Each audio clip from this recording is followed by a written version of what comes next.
Just before 6 in the morning, on the 18th floor of a brand new London tower block, a woman named Ivy Hodge walked into her kitchen to make a cup of tea.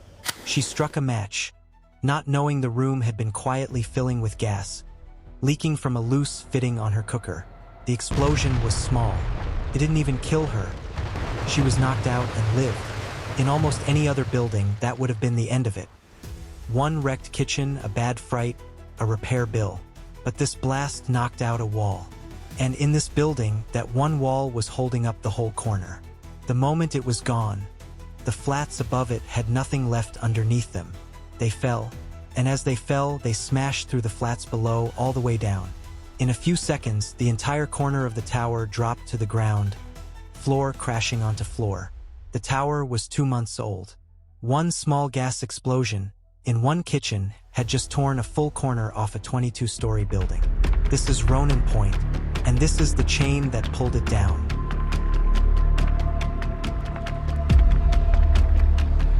After the Second World War, Britain had a housing crisis and wanted it fixed fast. So through the 1960s, the plan was to build up and build quick. Tall towers of council flats, put up far faster than a bricklayer ever could, using a new shortcut borrowed from Europe.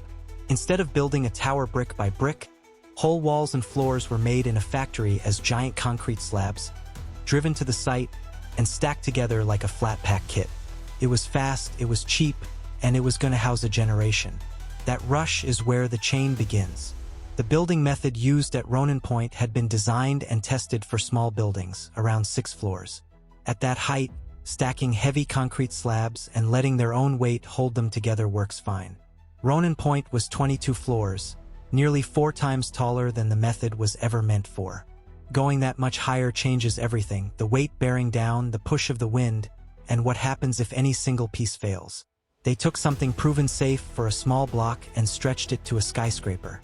The first link was picking the wrong method for the height, and then stacking 22 floors of homes on top of that choice. Here's the flaw that turned a bad choice into a deadly one. A well-built tower has a backup plan built into it.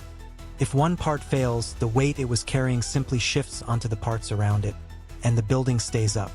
Think of a sturdy table. Saw through one leg, and the other 3 can still hold it. Ronan Point had no such backup. There was no steel frame holding it together. The walls were the only thing holding the building up. Each floor's heavy slabs simply sat on the slabs below, like a tall stack of books held up by nothing but the books underneath. Pull one book out from the bottom of the stack, and everything above it comes down. So if even one of these walls was ever knocked out, the floors above it had nothing left to stand on.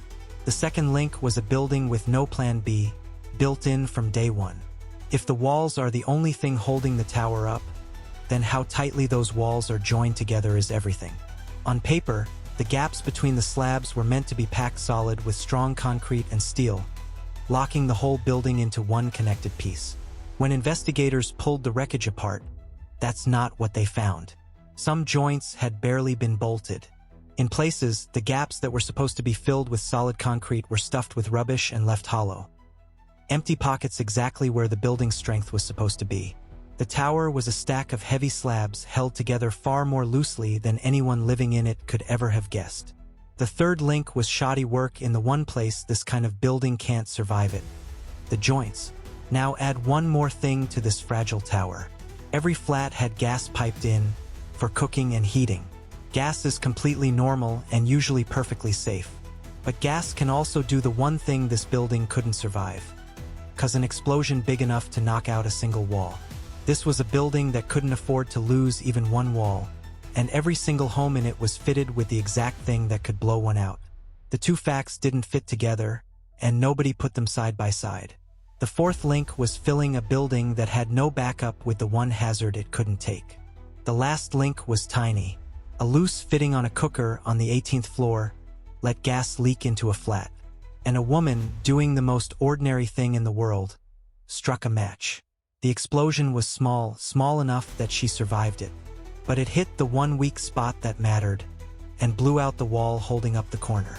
The flats above lost their footing and fell.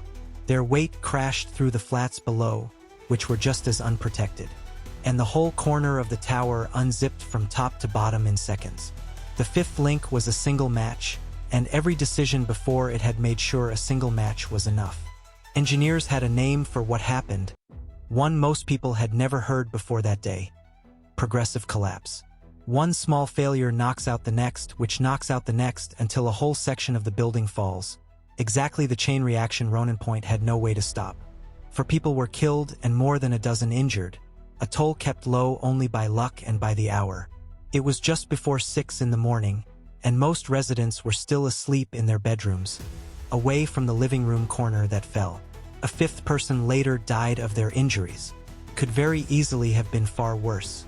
The photo of that sheared-off corner, with people's flats laid open to the air like a doll's house, went around the world. The official inquiry landed on a conclusion that shook the entire building industry. This wasn't just bad workmanship.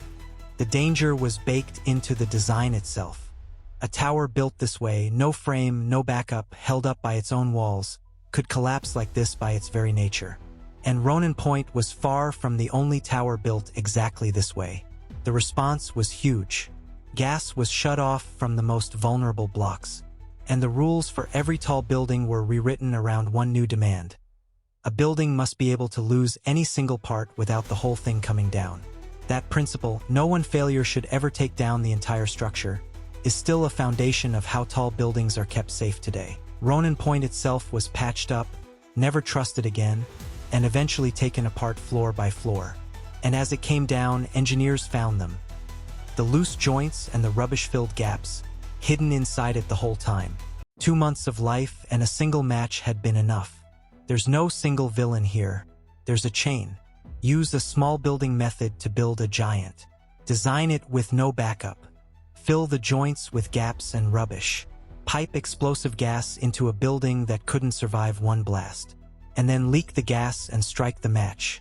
5 links, and the last one was small enough to hold in your hand. The disaster is almost never the first thing that goes wrong.